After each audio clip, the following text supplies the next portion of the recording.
الله الرحمن الرحيم يا رب صل وسلم دائما أبدا على حبيبك خير الخلق كلهم۔ سیرت خاتم الانبیاء صلی اللہ علیہ وسلم کا سلسلہ شروع ہے۔ تمام قبائل عرب کے مقابلہ میں آپ صلی اللہ علیہ وسلم کا جواب۔ اب تو ابو طالب کو بھی فکر ہوئی اور حضرت صلی اللہ علیہ وسلم سے اس معاملہ میں گفتگو کی۔ آپ صلی اللہ علیہ وسلم نے فرمایا، اے عم بزرگوار، خدا کی قسم اگر وہ میرے داہنے ہاتھ میں آفتاب اور بائیں ہاتھ میں ماہتاب لا کر رکھ دیں اور یہ چاہیں کہ میں خدا کا کلمہ اس کی مخلوق کو نہ پہنچاؤں تو میں ہرگز اس کے لیے آمادہ نہیں ہو سکتا، یہاں تک کہ یا خدا کا سچا دین لوگوں میں پھیل جائے یا کم از کم اسی جد و جہد میں اپنی جان دے دوں۔ ابو طالب نے جب یہ رنگ دیکھا تو کہا، اچھا جاؤ تم اپنا کام کرتے رہو، میں تمہاری حمایت و نصرت سے کسی وقت ہاتھ نہ اٹھاؤں گا۔ لوگوں میں نفرت پھیلانا اور اس کا الٹا نتیجہ۔ جب قریش نے دیکھا کہ بنی ہاشم بنی عبد المطلب آپ صلی اللہ علیہ وسلم کے ساتھ ہیں اور ادھر موسم حج قریب ہے، اس موقع پر آپ صلی اللہ علیہ وسلم تبلیغ میں سرگرم کوشش کریں گے اور آپ کے کلام حق کی مقناطیسی کشش سے سب واقف تھے، اس لیے اندیشہ ہے کہ اب ان کا مذہب تمام دنیا کے اطراف میں پھیل جائے گا، تو سب نے جمع ہو کر یہ طے کیا کہ مکہ کے تمام راستوں پر اپنے آدمی بٹھا دیے جائیں تاکہ اطراف عالم سے جو لوگ حج کے لیے آئیں انہیں دور ہی سے کہہ دیا جائے کہ یہاں ایک ساحر ہے جو اپنے کلام سے باپ بیٹے اور خامند بیوی میں اور تمام رشتہ داروں میں تفریق ڈالتا ہے، تم اس کے پاس نہ جاؤ، لیکن چراغ راہ کی عزت بر فروزد کسے کش تف زند ریشت بسوزد، جس چراغ کو حق تعالی روشن فرمائیں جو شخص بجھانے کے لیے اس پر پھونک مارتا ہے اس کی ہی داڑھی جل جاتی ہے۔ خدا کی قدرت ان کا یہ طرز عمل حضرت صلی اللہ علیہ وسلم کی تبلیغ کا کام کر گیا۔ اگر وہ ایسا نہ کرتے تو ممکن تھا کہ بہت سے لوگ آپ صلی اللہ علیہ وسلم کا ذکر نہ سنتے، لیکن ان کی اس جد و جہد نے سب کو آپ صلی اللہ علیہ وسلم کا مشتاق بنا دیا۔ قریش کی ایذا رسانی، آپ صلی اللہ علیہ وسلم کی استقامت۔ جب قریش اپنی تدبیروں میں ناکام رہے اور دیکھا کہ روز آپ صلی اللہ علیہ وسلم کی دعوت عام ہوتی جاتی ہے اور لوگ کثرت سے اسلام میں داخل ہو رہے ہیں، تو اب ہر قسم کی ایذا رسانی شروع کی۔ مکہ کے چند اوباش لوگوں کو جمع کر کے اس پر آمادہ کیا کہ وہ آپ صلی اللہ علیہ وسلم کی ہر مجلس میں استہزاء اور جس صورت سے ممکن ہو آپ صلی اللہ علیہ وسلم کو تکلیف پہنچائیں۔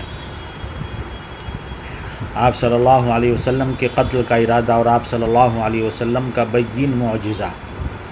ایک مرتبہ حضرت صلی اللہ علیہ وسلم کعبہ شریف کے پاس نماز پڑھ رہے تھے، جب سجدہ میں گئے تو ابو جہل نے موقع کو غنیمت سمجھ کر ارادہ کیا کہ آپ صلی اللہ علیہ وسلم کا سر مبارک کچل ڈالے، مگر دشمن اگر قوی است نگاہ بان قوی ترست،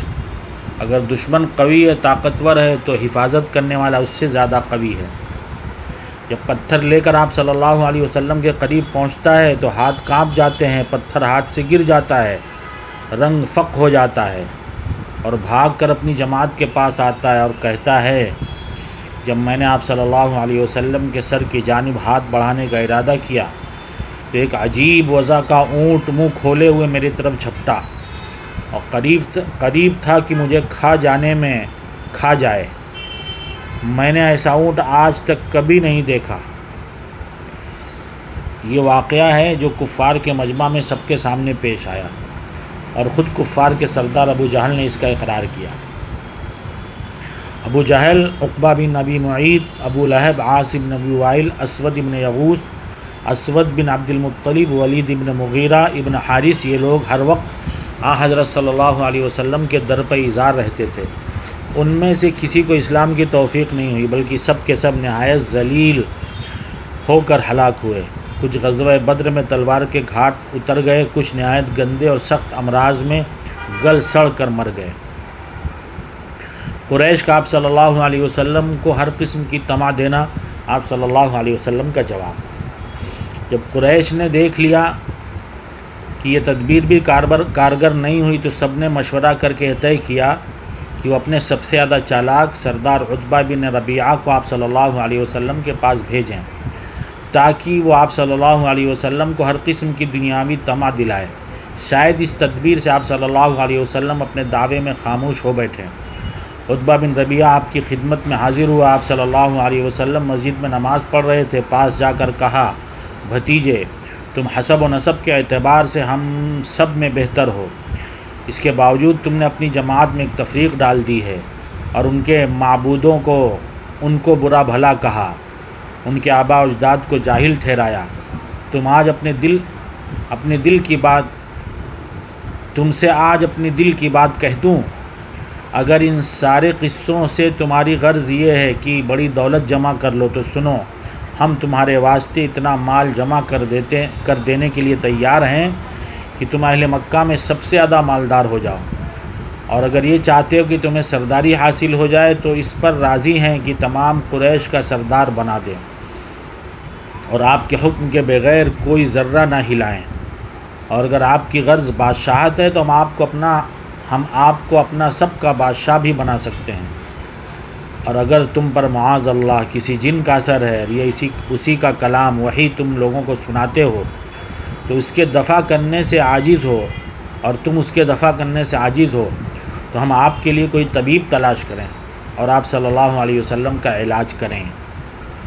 جب عتبہ اپنے کلام سے فارغ ہوا تو نبی صلی اللہ علیہ وسلم نے اس کی داستان کے جواب میں ایک سورت قرآن کی سنا دی، جس کو سن کر عتبہ ہکا بکا رہ گیا اور اپنی قوم میں واپس آ کر کہنے لگا کہ خدا کی قسم، آج میں نے ایسا کلام سنا ہے کہ اس سے پہلے اپنی عمر میں کبھی نہیں سنا تھا۔ خدا کی قسم، نہ وہ شعر ہے، نہ نجومیوں کا کلام ہے اور نہ سحر۔ میری رائے یہ ہے کہ تم سب اس شخص یعنی حضرت صلی اللہ علیہ وسلم کی ایذا سے باز آ جاؤ، کیونکہ ان کا جو کلام میں نے سنا ہے اللہ کے نزدیک اس کی شان عظیم ہونے والی ہے۔ میں تمہارا خیر خواہ ہوں، تم میری بات مانو اور زیادہ نہیں تو کچھ دنوں انتظار کرو۔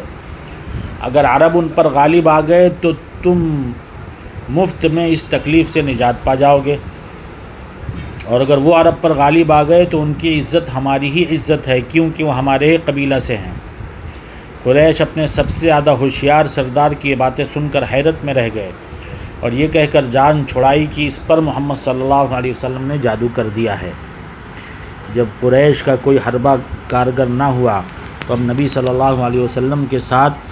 آپ کے صحابہ کرام، متعلقین، اقربا کو بھی ستانا اور طرح طرح کی ایذائیں دینا شروع کیا۔